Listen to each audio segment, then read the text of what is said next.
better for you as a business or as a company to start with a novelty type product or to build a mass market from day one type product? Do you want to build another Me Too browser, or do you want to build a browser that fundamentally shifts how people think? In my opinion, and this is just my take, you always want to be viewed as the novelty person first. Novelty always. As you iterate into the mass market, but never the other way around. Like, it's not an either or. Like, and if at all, for real, like your segment has become too niche, assort your products horizontally. Yes. Add something else to the range. Yes. And position it as a very big standalone. Their premise was broken from the beginning because they said they want to be mass market. Mm-hmm. Building a specialist product. And again, you have to ask yourself, and this is the example they use, that they don't want to be like a custom video editor. Mm-hmm. In which case, what's the problem with that? There's the idea of I want to build something just so that it can be. I rarely find this a goal. That I'm building a product for the sake of being mass market. Mm-hmm. You typically are building a product for the purpose of like the experience or the unique value that you're building, mm-hmm. with the hope of getting to mass market. Mm-hmm. But you can never sacrifice the former for the latter. And in this case, again, it feels like that's what they are doing. Mm-hmm. They are sacrificing the novelty. They're sacrificing I think about they're sacrificing the thing that made them unique. Yeah. For something that is. Yes. In a previous episode, I remember we had talked about Nintendo, mm-hmm. and talked about how in trying to compete with the Xboxes and the PlayStations of the world, mm-hmm. they looked at what these guys are doing, where these guys are leaning into more realism, mm-hmm. and they said, we cannot try to compete with them because even though, yes, Nintendo is still a mass market product, mm-hmm. they saw that our special sauce is it's in the game itself. Mm. So we don't mind being even more cartoon-like than we were before. Mm-hmm. That's what makes us special. And there's a lot to be said about still being, you can still grow to be mass market while holding on to a novelty. Mm-hmm. And that is true. That's actually one of the things that I was thinking about the products that we really love. It's not an like, for instance, right now Notion and ClickUp, exactly, they are big competitors right now, but they all started from a very fundamental thesis. Notion was approaching it from the sense of this is a knowledge base. We're giving you very basic blocks, DIY your workflow on it. It became community led. People started implementing CRMs on it. People started running knowledge bases. People started now doing like linked databases, and then they started doing tasks on Notion because they just didn't want to context switch from different at no point did they try to be more like OneNote. Monday. They did not try to be, I don't know. They didn't try to be like the people that are trying to replace Jira. They didn't try to be Jira. Yes. They just tried to build like a really, really and good. In doing so, kept growing into a task manager. Yes. Kept growing into like a fully fledged knowledge base.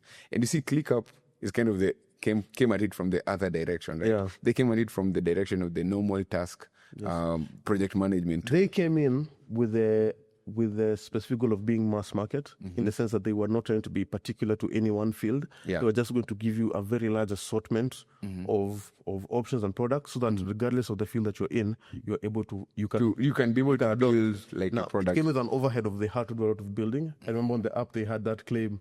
A new feature every week. So they had to do a lot of building, but they were quite clear on what they want to do. Yeah. Hey, we're not. Yes, we are unique, but really our uniqueness is the fact that you can put us into any business, any kind of business, and we will still work. If you try to build a successful business, mm-hmm. It becomes a co-creation between you and the customer, mm-hmm. where you're getting feedback for the customer, letting you know this. Hey, these are the things we really like. These things, not so much. No. Now, to some extent, you must have a spine, because you can get users who want to replicate the features that they had in the other place, mm-hmm. which might not be in accordance to your vision, mm-hmm. but it's like a dance between the users and you trying to maintain a vision and refining that vision based off what the customers are telling you, mm-hmm. and the customers giving their feedback, mm-hmm. and saying what they like, what they want improved, mm-hmm. and them getting some, mm-hmm. if not all, of their demands. You have to make a business of it, and that is for me the most conspicuously absent metric. What's the number one metric in any business? Money. Revenue, brother. Revenue. And to this day, ARC has actually not generated revenue. Any revenue. And now for me, that is the real reason. It's not the 4% using live folder preview. It's because there's no monetization, or rather they have not been able to crack the monetization route. And so what do you do if you've raised $100 million on your product that is loved by a niche group of people and you've not been able to monetize on it? I think that's what we are seeing here.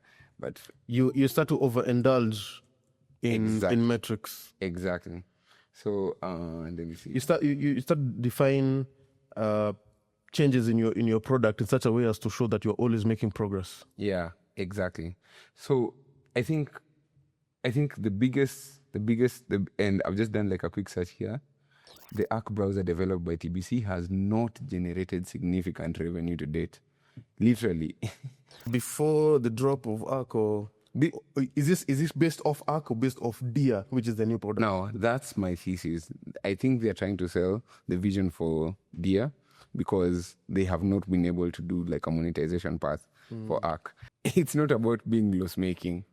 I think for me, it's about just the base level monetization. Would I pay for ARC as a user, as an enthusiast? I think I would. I pay for my password manager. I have a very strong suspicion that I pay for my daily driver browser. And the Notion showed us that it's possible, because that it is possible. People could have opted back to going to OneNote. Exactly. Or using any of the other free, but by providing a very compelling product that hits the nail on the head with regards to the things that the customers wanted. Once they got to a point where they started charging, and I mean, they've also integrated AI into their product in a very useful way. Yeah. And again, they've also monetized that aspect, feature, that aspect of the product. Correct. So it would not be hard to say that even if they said that we're not mass market, with the enthusiasm that we have, you could make a business. Would we have made a business out of this? And the answer for me would be yes. There are many products at a much smaller scale with much fewer customers than ARC that are at least self-sustaining. Yeah. So I think the problem here becomes now the vision for the product that you're building versus what you're having. So it's like the pragmatic dilemma.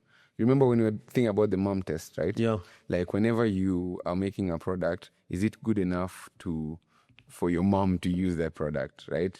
And if your mom cannot find this product, like find utility out of the product that you're building, it's safe to assume that you do not really attract like the mass market populace on your particular product. Yeah. And so that's the argument for... But as we've established, that in and of itself is a flawed goal to undertake at the beginning, when you already have data, when you have metrics on like the significant user base that you have, and you can keep iterating on the product to broaden. We cannot emphasize this enough.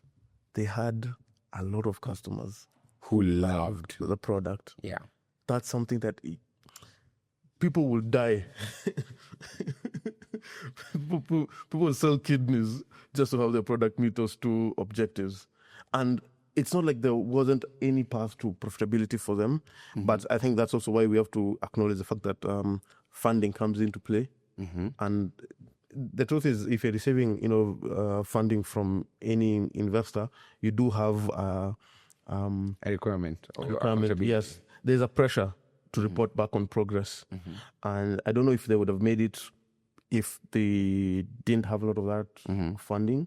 I cannot speak to that, but there's always a caveat that you must still, you have to balance the fact that, hey, you're receiving money to scale this business with the fact that we still need to build the business that we envisioned from the beginning. Yes, taking feedback, don't be blind to it, but we can't just drop something that is clearly working.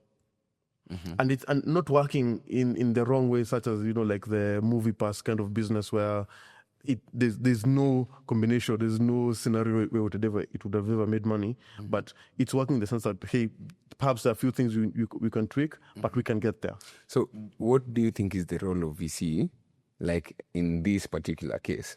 So these guys have raised $100 million in the lifetime of the business right now, right? Over, I think, I don't know if it's 3-4 years. We can just confirm the age of the company. There is that VC pressure for growth at all costs.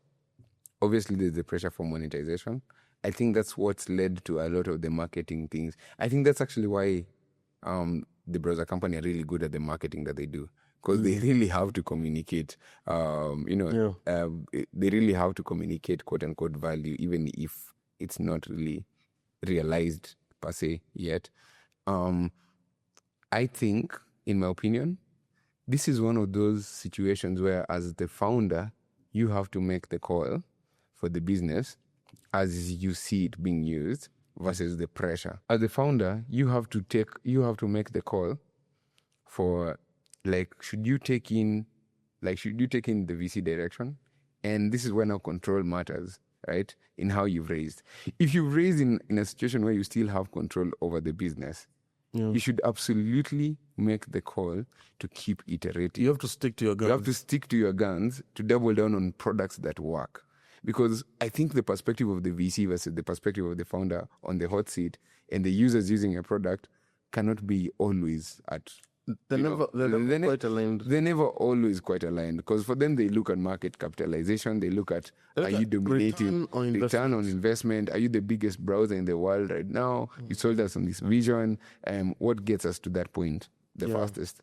And in that pressure, the big mistake that these guys did is shift to, I think, riding the AI wave for like now agentic browsers and lose a very strong, engaged segment of their product. That is going to be, I don't know how that is telling for Deer, but I'm bearish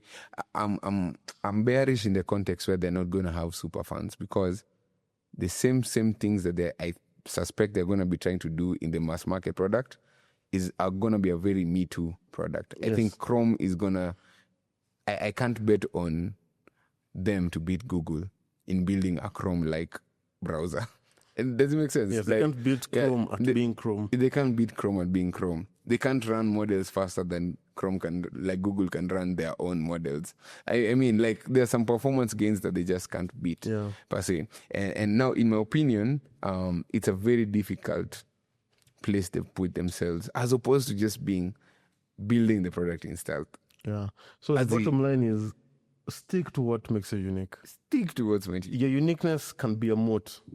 It is a moat. And even if you need to break from, let's say, if Arc was their Halo product, as the browser company, as you so well put it, like in the last episode, we've realized Halo products work in the context of a suite of products, like on an assortment of products. Then there's so much, like there's a humongous case to be made for make Deer, but do not communicate a sunsetting or an abandoning. And even then, my biggest argument with that is, with a team of about 100 and people who can rebuild the ergonomics of your browser with a team of 5 engineers, and the notion that was built to become a unicorn with a team of under 10, was it under 10 people or under 20? You can confirm that. Yeah, I think for audience and for those who are building product, always remember, growth in user count, in head count, does not equal growth in productivity. Correct. Sometimes you're most productive when you're the fewest. Yeah, for real. Actually, I suspect there's a lot of interesting takes, but they're going to be left with none of the previous users and very few of new ones. Wow. So this is a lesson. This is a big lesson to start up building. So we are calling it right now. These guys will not be here in 2 years from now. In 3 years, I'm not putting my. No, I'm gonna say 2. 2. Well, I mean, with the headcount, 2 is very achievable, to be honest. 2-3 years, then these guys are gonna be out. This is such a sad way of going out for a product that is actually pretty cool, and I've done this whole video on Arc. So yeah, you can disregard our first video. You can We'll come. We'll have a brand new video with a new product, a new browser. Yeah, maybe still play around with a couple. We'll find out. But do let us know what you think. Do you think our predictions are off? Do you think the browser company did well with their gamble? I would love to hear your thoughts and read your comments. Do hit subscribe. If you're unsubscribing, don't forget to hit confirm. And we'll see you guys in the next episode.